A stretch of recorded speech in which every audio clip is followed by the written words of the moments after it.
रोहन नगर राज्य में एक गरीब मेहनती किसान रामू रहता था। उसका लड़का अशोक कोई भी काम काज नहीं करता था। वो दिन भर बस गांव में घूमा करता था। बेटा, अब तो तुम्हारी बड़ी बड़ी मूंछें भी उगाई है, अब कुछ कामकाज करो ना। अब तो सचमुच ही मैं बूढ़ा हो चुका हूँ। बापू, आप दोनों मेरे माता पिता हो। आपने मुझे पैदा किया है। मुझे जीवन भर खिलाने का आपका ही फर्ज है। अपने फर्ज को निभाओ, मैं तो कुछ कामकाज नहीं करूँगा। ये कहकर वो झोपड़ी से बाहर निकल गया। तब रामू ने अपनी पत्नी से कहा, सुमित्रा, मैं तो अशोक को समझा समझा कर हार गया। उसे सुधारने का मुझे कोई उपाय नजर नहीं आता। क्या करूं? क्या मैं इसी तरह से अपने बुढ़ापे में खेतों में काम करता रहूंगा? आप इस प्रकार से दुखी मत होइए। आप ऐसा कीजिए कि राज दरबार में जाकर अशोक के खिलाफ महाराज से शिकायत कर दीजिए। तब महाराज अशोक को दरबार में बुलाकर डांट डपट कर उसे सही राह पर ला देंगे। शायद तुम ठीक कहती हो सुमित्रा, मुझे ऐसा ही करना चाहिए। उसी दिन रामू रोहन नगर के राजा के दरबार में जा पहुंचा। दुआई है महाराज, दुआई है। मेरा न्याय कीजिए महाराज। कहो, तुम्हें क्या कष्ट है? महाराज, मेरा एक ही पुत्र है जिसका नाम है अशोक। इस आस के साथ कि बड़ा होकर वो मेरे बुढ़ापे में सहारा बनेगा। मैंने उसे बड़े ही लाड चाव से पाला। अब जबकि मैं बूढ़ा हो गया हूँ तो मेरा बेटा अशोक मेरा कोई काम नहीं करता। वो दिन भर अपने आवारा दोस्तों के साथ इधर उधर मटरगस्तियाँ करता रहता है। मेरे समझाने पर कहता है कि वो जीवन भर कोई काम धाम नहीं करेगा। मुझे ही जीवन भर उसे कमाकर खिलाना पड़ेगा। ओह, तो तुम्हारा बेटा बड़ा ही स्वार्थी है। लेकिन कोई बात नहीं, मैं उसे सबक जरूर सिखाऊंगा। सैनिकों, इसी समय जाओ और अशोक को हमारे सामने पेश करो। सैनिक ने बिल्कुल भी देर नहीं लगाई और शीघ्र ही अशोक को लेने के लिए चला गया। अशोक, क्या ये तुम्हारे पिता है? हाँ महाराज, ये मेरे पिता है। बताइए, क्या बात हो गई? क्यों रे अशोक, तुम इतने जवान और हट्टे कट्टे हो, फिर भी कोई काम धाम क्यों नहीं करते? अपने बूढ़े माँ बाप को कमाकर क्यों नहीं खिलाते पिलाते? महाराज, मैं कामकाज करूँ भी तो क्या करूँ? मैंने आज तक कोई कामकाज सीखा ही नहीं और कामकाज सीखने की अब मेरी उम्र भी नहीं रही।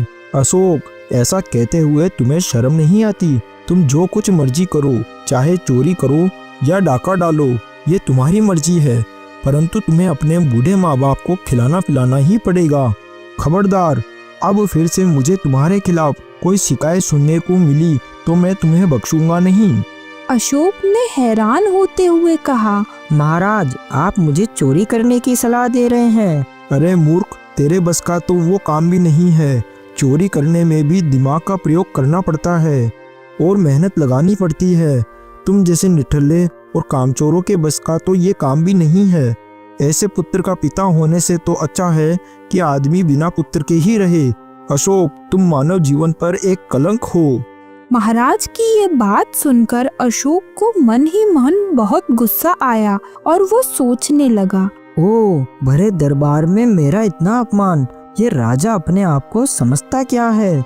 क्या मैं इसके डराने धमकाने से काम धंधा करने लगूंगा? नहीं, हरगिज नहीं। इसके बाद जब दोनों पिता पुत्र राज दरबार से बाहर आ गए तब पिता ने कहा, चलो अशोक, घर चलो। नहीं बापू, अब मैं घर नहीं जाऊंगा। आज से आप मेरे लिए मर गए और मैं आपके लिए मर गया।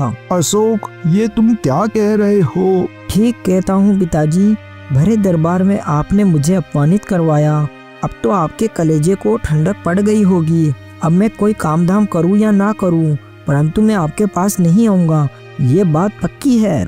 ये कहते हुए अशोक वहाँ से चला गया। अशोक के जाने के बाद रामू सोचने लगा, जाने भी दो, इसको जब कोई ठिकाना नहीं मिलेगा तो थक हार कर घर वापस लौट आएगा।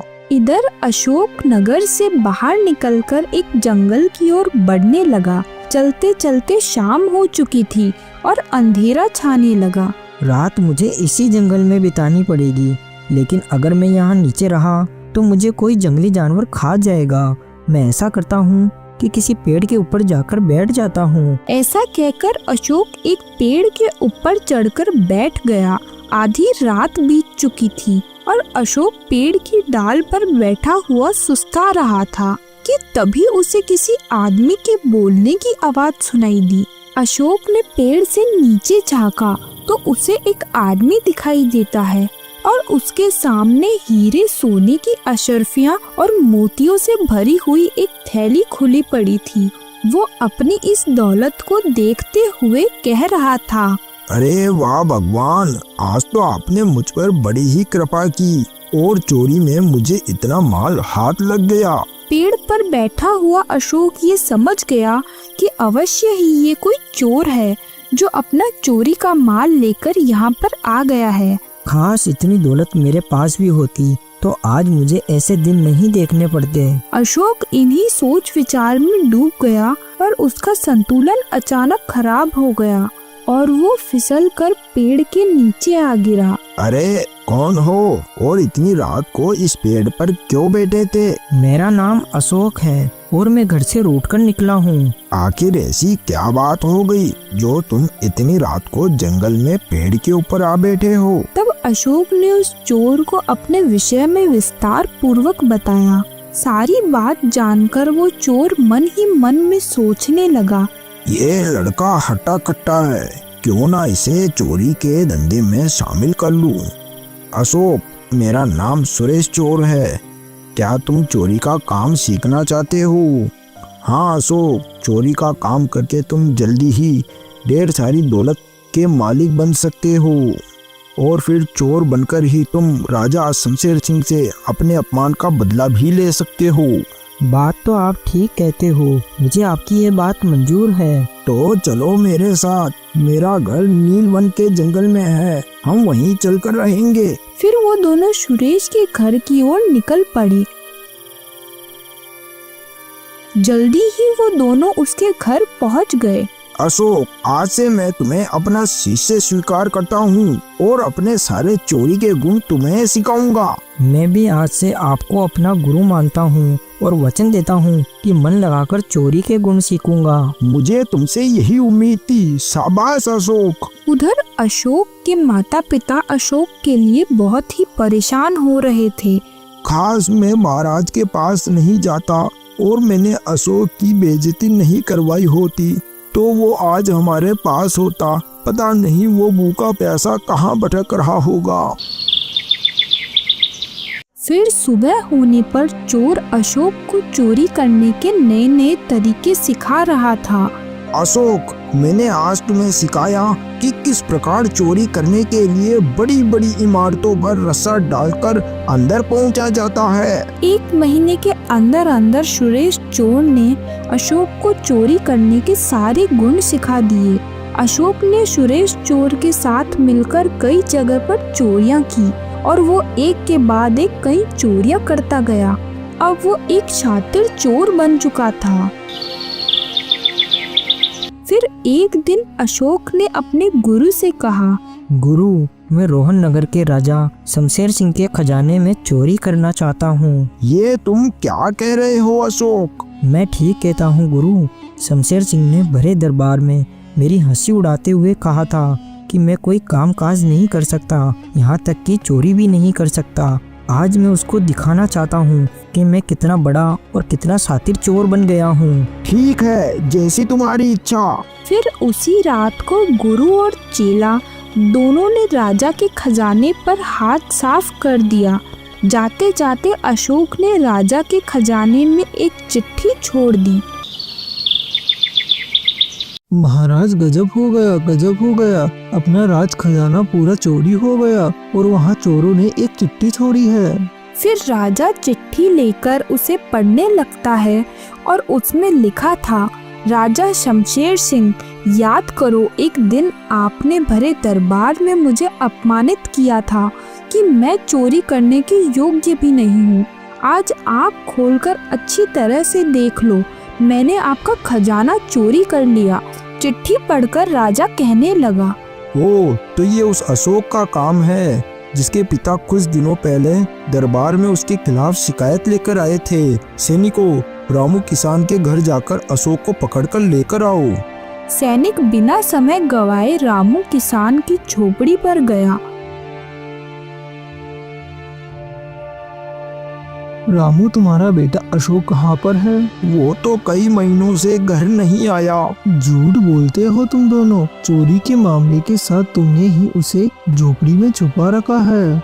ये तुम क्या कह रहे हो? चोरी के माल के साथ? हाँ, चोरी का मामला। उसने राजा के खजाने में चोरी की है। अब तो भगवान भी उसे मौत के मुंह से नहीं बचा सकते।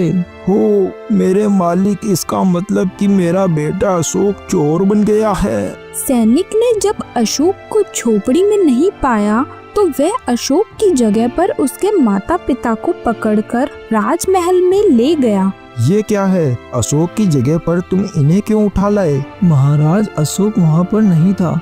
जरूर इन दोनों ने ही उसे कहीं पर छिपा रखा होगा। ऐसी बात है तो इन दोनों को ले जाकर कारागार में बंद कर दो। उधर राजा के खजाने में हाथ साफ करने के बाद अशोक और उसका गुरु चोरी में मिली हुई दौलत को देख रहे थे और खुश हो रहे थे। फिर एक दिन जब अशोक और उसका गुरु चोरी करके वापस अपने घर लौट रहे थे तभी जोरदार मूसलाधार बारिश होने लगी। बारिश से बचने के लिए वे दोनों गांव में ही एक दरवाजा खटखटाने लगे तो अंदर से आवाज आई। अरे भाई, कौन है जो इतनी रात को बारिश में दरवाजा खटखटा रहा है? हम परदेसी हैं, आंधी तूफान में फंस गए हैं। क्या हमें आज रात के लिए आसरा मिल सकता है? मालिक ने दरवाजा खोला और उन्हें अंदर ले लिया। हमारे यहाँ पर अतिथियों का सत्कार किया जाता है। आप लोग बड़े आराम से यहाँ रात गुजार सकते हैं। अशोक ने जब सेठ की बेटी को देखा तो अशोक उसके ऊपर मोहित हो गया। जब अशोक और उसका गुरु रात को सोने के लिए गए तो अशोक ने अपने गुरु से कहा, गुरु, ये लड़की मेरे दिल को भा गई है। क्या इसके साथ मेरा विवाह हो सकता है? क्यों नहीं हो सकता? मैं सुबह ही इस विषय में घर के मालिक से बात करूंगा। मैं आपकी पुत्री के विषय में आपसे कुछ बात करना चाहता हूँ। हाँ हाँ, बिल्कुल कीजिए। श्रीमान जी, ये मेरा बेटा अशोक है। मेरे पास लाखों की संपत्ति है। नील वन में मेरा अपना घर है। आपकी पुत्री को देखकर मेरा बेटा उस पर मोहित हो गया है और उससे विवाह करना चाहता है। आपकी इस विषय में क्या राय है? देखिए, कहीं ना कहीं तो मुझे अपनी पुत्री का विवाह करना ही है। आप ये बताइए कि आपका पुत्र करता क्या है? कुछ नहीं, इसे कुछ करने की आवश्यकता भी क्या है? इसके बाप के पास लाखों की संपत्ति जो है। मेरे कहने का मतलब है कि आपका पुत्र कुछ काम धंधा या कारीगरी जानता भी है। यदि जानता है तो क्या? मेरे पुत्र ने कभी कोई काम धंधा या कारीगरी नहीं सीखी। इसे कुछ सीखने या जानने की आवश्यकता भी क्या है? ये मेरी संपत्ति का एकमात्र वारिस है। मेरे मरने के बाद सभी कुछ इसी का ही तो होगा। माफ कीजिए श्रीमान, तब तो मैं आपके पुत्र के साथ अपनी बेटी सुलेखा का विवाह नहीं करूंगा। मैं धन का नहीं बल्कि गुणों का आदर करता हूँ। मैं उस लड़के को अपनी बेटी नहीं दे सकता जिसमें कला या कारीगरी के नाम पर कुछ भी ना सीखा हो, क्योंकि धन दौलत तो मेरे पास भी बहुत है। अच्छा, तो ये बात है। तब सुरेश और अशोक घर के मालिक से विदा लेकर चुपचाप वहां से चल दिए। अशोक, तुमने सुन लिया सेठ अपनी पुत्री के विवाह में क्या चाहता है? कुछ भी हो गुरु, मैं हर हालत में सुलेखा से विवाह करूंगा। लेकिन कैसे? सुलेखा के पिता ने तो साफ साफ इनकार कर दिया। गुरु, मैं किसी रात को सुलेखा के घर पर हमला करूंगा और सुलेखा को बलपूर्वक अपने साथ ले आऊंगा। ऐसा अनर्थ कभी ना करना अशोक। यदि तुम जबरदस्ती उस लड़की को उठाकर ले जाओगे तो उसके साथ विवाह करने के बाद भी तुम कभी खुश नहीं रह पाओगे। यदि तुम सचमुच ही सुलेखा के साथ विवाह करना चाहते हो तो चोरी के अलावा तुम्हें कुछ और कामकाज भी सीखना चाहिए, तभी तुम्हारे विवाह की इच्छा पूरी हो सकेगी। आप ठीक कहते हो गुरु, मैं अवश्य ही कोई ना कोई काम जरूर सीखूंगा। गुरु, आप ऐसा कीजिए कि आप अकेले ही घर जाइए मैं इसी समय कोई ना कोई काम धंधा सीखने का जुगाड़ करता हूँ। ठीक है, मैं नील वन में तुम्हारी प्रतीक्षा करूंगा। ऐसा कहकर सुरेश वहाँ से चला गया और अशोक भी एक गांव में जा पहुँचा और एक सुनार की दुकान पर गया। सेठ जी, मुझे कुछ खरीदना नहीं है, मैं सुनार का धंधा सीखना चाहता हूँ। क्या आप ये काम मुझे सिखाएंगे? क्यों नहीं, बिल्कुल सिखा दूंगा। मैं आपके धंधे को कितने दिनों में सीख सकता हूँ? दिन? अरे भले माना 3-4 वर्ष लग सकते हैं। ओह, मैं इतने दिन धंधा सीखने में खराब नहीं कर सकता। मुझे आप 3-4 दिनों में ही ये काम सिखा दीजिए। लगता है तू कोई मूर्ख है, तू मेरा काम नहीं सीख सकता। जा यहाँ से, मेरा समय खराब मत कर। सेठ ने डांट फटकार कर उसे वहाँ से भगा दिया।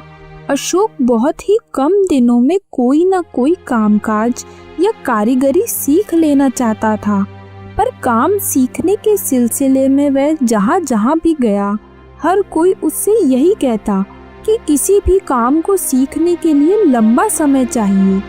अशोक हर जगह से निराश लौटने लगा। इसी उधेड़ बुन में जब वो जा रहा था तो देखा कि कुछ मजदूर सर पर अनाज की बोरियां ले जा रहे थे। उन्हें देखकर अशोक सोचने लगा, मजदूरी ऐसी कला है जो बिना सीखे ही पल भर में आ सकती है। क्यों ना और काम धंधे छोड़कर मैं मजदूरी करना ही सीख लूं। ऐसा सोचकर अशोक भी उन मजदूरों के साथ काम में लग गया। शाम होने पर अशोक को उसकी मजदूरी मिल गई। पैसे लेकर अशोक सीधा सुलेखा के घर की ओर निकल गया। मैंने आज ही आपके कहे अनुसार मजदूरी करने की कला सीख ली है। ये पैसे मैंने मजदूरी करके ही कमाए हैं। क्या अब आप अपनी पुत्री का विवाह मेरे साथ नहीं करेंगे? मुझे खुशी है कि तुमने मेरे कहने पर अमल किया। अब मैं अवश्य ही अपनी बेटी का विवाह तुम्हारे साथ करूंगा। अगले ही दिन अशोक और सुलेखा का विवाह हो गया। कुछ दिन बीतने के बाद सुलेखा के पिता सुलेखा से मिलने के लिए उसके घर गए। अशोक बेटा, यदि मेहनत मजदूरी करनी ही है तो किसी दूसरे के यहाँ क्यों करते हो? अपने खेतों में ही मेहनत मजदूरी क्यों नहीं करते? आप ये क्या कह रहे हैं पिताजी? अशोक बेटा, मुझसे कुछ भी छिपा नहीं है। मैं तुम्हारी असलियत जानता हूँ। तुम रोहन नगर के एक किसान के बेटे हो। मोहन की ये बात सुनकर अशोक थोड़ा हैरान हो गया। लेकिन आप मेरे बारे में इतना सब कुछ कैसे जानते हैं? बेटा, जब पहली बार तुम मेरे घर राहगीर बनकर आए थे और तुमने मेरी बेटी का हाथ मांगा था, तब मेरी बेटी को भी तुम बहुत पसंद आए थे और वो तुमसे विवाह करने को तैयार भी थी। तब तुम्हारे जाते ही मैंने अपने कुछ नौकरों को तुम्हारे पीछे जासूसी करने के लिए लगा दिया था। शायद आप ठीक कहते हैं गुरुजी। यदि मैं चोरी का जीवन छोड़ना चाहूँ तो आप क्या मुझे इसकी आज्ञा देंगे? क्यों नहीं दूंगा। तुम चाहो तो आज ही और इसी समय ही चोरी छोड़ सकते हो। तो फिर गुरुजी, मुझे वो धन लौटा दीजिए जो मैंने और आपने राजा शमशेर सिंह के खजाने से चुराया था। सुरेश ने वो सारा धन अशोक को दे दिया। अशोक उस धन को और अपनी पत्नी को लेकर अपने रोहन नगर की ओर चला गया। अपने नगर पहुंचकर वो सीधा राजा के दरबार में पहुंचा। महाराज, मैंने आपके खजाने में चोरी करने का दुस्साहस किया था। मुझे क्षमा कर दीजिए। मैं आपका सारा धन लौटाने आया हूँ। अरे, ये अनहोनी कैसे हो गई? परंतु फिर भी तुम सही रास्ते पर लौट आए हो, तो मैं तुम्हें क्षमा कर देता हूँ। अशोक ने लूटा हुआ सारा धन महाराज को लौटा दिया और बदले में महाराज ने उसके माता पिता को रिहा कर दिया। अब अशोक अपने काम में जी तोड़ मेहनत करने लगा। उसके माता पिता उसका बदला हुआ रूप देखकर बड़े ही खुश थे। अब वो अपने पूरे परिवार के साथ एक शांतिमय और सुखमय जीवन बिताने लगा। Thanks for watching.